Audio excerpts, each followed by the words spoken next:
Welcome. I'm so happy you had enough curiosity that you clicked on my video. My name's Marty Braden. My hope is that you will find that this satisfies the curiosity you have on the subject of gaps, the last refuge of God. If you allow me just a minute to explain why I started this channel in the first place, I think it'll help you appreciate the discussion even more. Recently, I finished writing a book titled An Atheist's Delusion. It's my rebuttal to evolutionary biologist Richard Dawkins, who, as you probably know, is a world-renowned atheist and author of the book The God Delusion. My book is my Latter-day Saint perspective on why I believe God exists. And Richard's book is his perspective on why he believes God does not exist.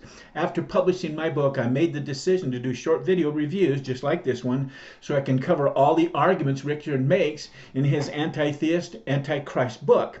So you don't have to go out and purchase my book if you want to. You can do that, but I'll be covering everything and every argument that's brought up in his book, in my book, and I'll be doing the videos until the series is done. So it's all going to be here, but it may take a while. This video you're watching right now is part 82 of the series of videos I've done, and so I'm going to pick it up from where I left off last time, the subtitle, The Worship of Gaps. Let me jump right to that. Richard begins this subtitle by saying, quote, "Creationists eagerly seek a gap in our present-day knowledge and understanding. If an apparent gap is found, it is assumed that God, by default, must fill it. What worries thoughtful theologians is that gaps are shrinking as science advances, and God is threatened with eventually having nothing to do and nowhere to hide." Richard has great wordsmithing. He continues, "What worries scientists is something else. It is an essential part of the scientific enterprise," he says, "to admit ignorance, even to exult in ignorance as a challenge to future conquests. Admissions of ignorance and temporary mystification are vital to good science," he says. "It is therefore unfortunate, to say the least, that the main strategy of creation propagandists is the negative one of seeking out gaps in scientific knowledge and then claiming to fill them with intelligent design by default." End quote. Richard gives what he thinks is an analogical example of how irreducible complexity could be accomplished by small iterated steps. He uses an archway made of stones where scaffolding is used to set it all in place, and then the scaffolding is taken away. He then posits the question, could not the biological process of some supposed irreducibly complex organism have had scaffolding to get it to the completed stage, after which the scaffolding is then removed? Man, I suppose it's possible, but the fact is that there aren't any such biological scaffolding examples to hold up for scrutiny in existing cells today, at least not that I'm aware of. None. And if it was found, I would ask, if they found any, I would ask, what about the scaffolding's origin, Richard? Where would it have come from? Who or what created it? In other words, isn't Richard's proposition subject to infinite regression too? Whenever he comes with an idea like this, you got to consider the infinite regression, Richard. My perspective on this gap issue is that God not only fills the unanswered gaps that still exist today, he's also what's behind all of the already answered gaps from the discoveries as well. In other words, all the questions from way back when they didn't even know what a cell was consisted of, and beyond that and backwards, all the way today, all the discoveries, God's behind those as well, not just the gaps that have not yet been filled with knowledge. He is the knowledge of everything. God is the source and answer to all scientific advances. And that's because he is the source of all scientific truth and spiritual truth and knowledge about our reality, both the seen and the unseen, even the author and finisher of all things physical and spiritual. Next, Richard attacks Behe, who I spoke of on my last video, by referring to a book named Finding Darwin's God. It was written by Kenneth Miller. Richard uses words like evidently and an obvious way and could climb, all of which shows Richard is simply exercising faith in his hope of getting irreducibly complex systems over onto the side of his Mount Improbable. But evidently and could are words he uses to express the fact that he's still just guessing how things might work with complexities. Richard's theory of Mount Improbable requires millions of years and millions of iterations to achieve the simple to complex systems process he describes as being the result of evolution's natural selection. I'm always amazed how atheist scientists constantly set aside their own scientific method and its rules to which they hold theists' feet to the fire all the time. Yet they interject words like possible, could, and evidently into their arguments without having performed the testing to back up their theory claims. Let me share with you something Dr. Hugh Ross said about the God of the gap reasoning and the criticisms that are constantly being barked out by the likes of Richard Dawkins and other atheist scientists. Dr. Ross said, and I quote, "The work of an apologist in some ways parallels the work of a scientist. Both seek to prove, as in to establish by testing, the truth of their explanation for something and thus to defend their idea against challenges. Both look for solutions to problems, specifically inconsistencies and unanswered questions arising from their proposed explanations. This includes the many scientific anomalies that have occurred over the years." I talked about the anomaly that the Church of Jesus Christ has one here and there that are kind of a glitch in doctrine because you don't have all the facts. Well, science has anomalies, and I was watching videos the other night about science and that, and they were talking about this, and it was the James Webb video on the James Webb satellite that's in the heavens, looking and going and coming up with situation glitches, so to speak, causing all sorts of anomalies to flare up and saying, what are we going to do? What are we going to do? Anyhow, a Christian apologist's job is to prove and defend the veracity of the gospel, chiefly by establishing the reliability of Scripture, Ross says, and by solving apparent problems in biblical interpretation or theology. This brief background sheds light on the rise and the fall of an apologetics hypothesis popularly known as the gap theory.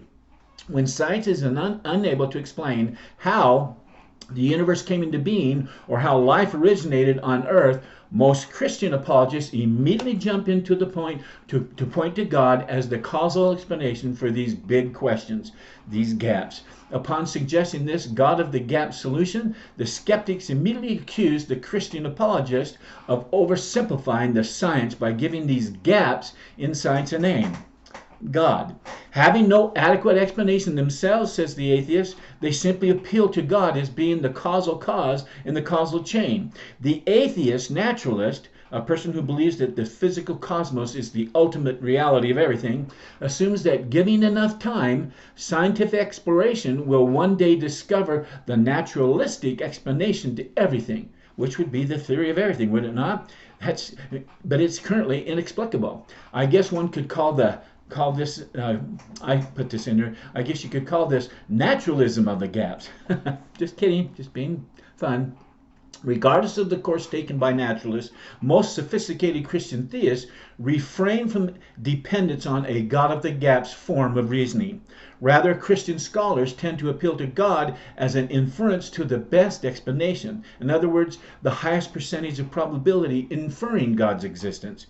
This form of logical reasoning, Ross says, resembles the way detectives, lawyers, historians, and scientists go about reasoning through difficult questions. For example, scientists sometimes postulate ideas that are unobservable in order to try and explain the data that is observable.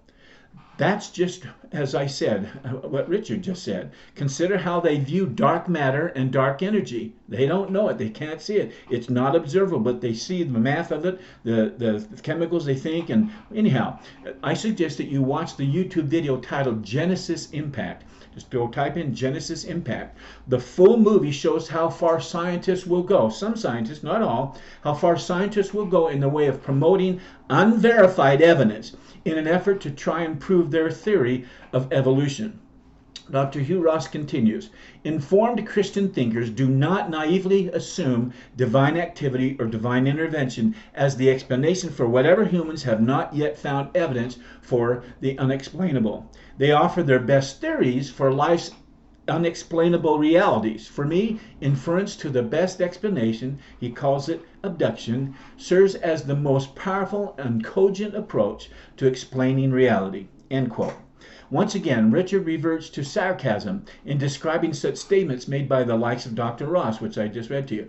by saying this: a lot more work needs to be done, of course, and I'm sure it will be. Such works would never be done if scientists were satisfied with a lazy default such as intelligent design theory would encourage. Here is the message that an imaginary intelligent design theorist might broadcast to scientists. Quote, if you don't understand how something works, never mind, just give up and say God did it.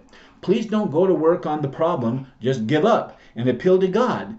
Dear scientists, don't work on your mysteries. Bring us your mysteries, for we can use them. We need those glorious gaps as a last refuge for God. There's where that title of my video came, right from there. You could take what Richard wrote on this topic and the little summary I've made about it thus far and be done with it.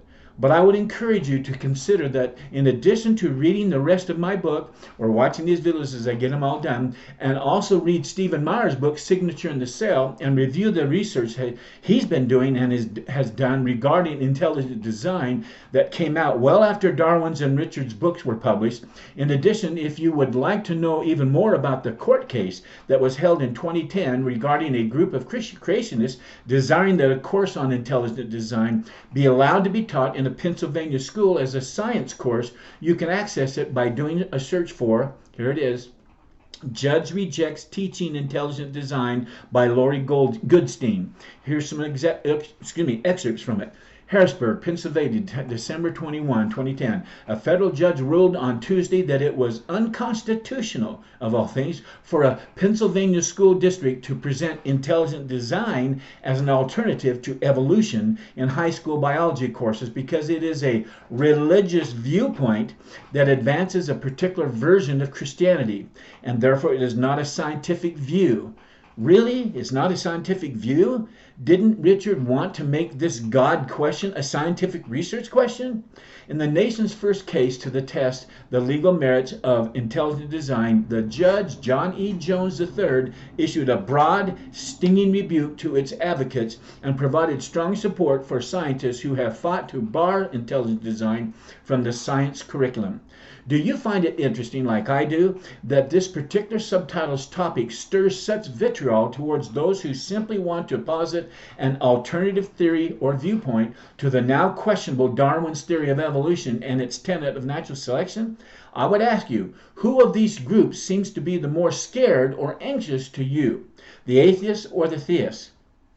Hearing both sides to any scientific debate seems only fair and balanced to me, but apparently not to atheist scientists like Richard or to liberal judges like the one overseeing this case for that matter. To them, just one theory, one opinion, one viewpoint or point of view, and only one voice is required because they believe or feel of science and its curriculum can only be sound science. And to these self-promoting intellectuals, intelligent design is not, I repeat, is not coming from a sound scientific place, they say. Again, I ask you, just what are these so-called eminently intelligent folks afraid of? Couldn't they just stand? And if it's true, and if it's powerful and got all the facts behind it, it can weather the storm of this onslaught they're describing as non-science and actually a religion, intelligent design. That's just... To me, it's obvious. The work being done on intelligent design as well as on origin of life research, abiogenesis, you can see a video titled Abiogenesis versus Intelligent Design that I did. It's my part 53. In my opinion, are incredibly scientific in terms of the scientific method being performed to research and study its principles and realities. Go and check this research out for yourself and don't take mine or their critics' word for it. I think you'll come away with a new reference leg of evidence for your circular support stand, a leg that says this work is truly scientific. So, that's the end of this subtitle. The next one's the anthropic principle, planetary version. Another interesting argument that Dawkins puts forth, and we're going to tackle that one. But until next time, I want you to write your comments, ask your questions. I'll do my best to get back to it. I hope others get involved and it becomes a very informative back and forth, and we can learn together. But until next time, I wish you continued success. Goodbye.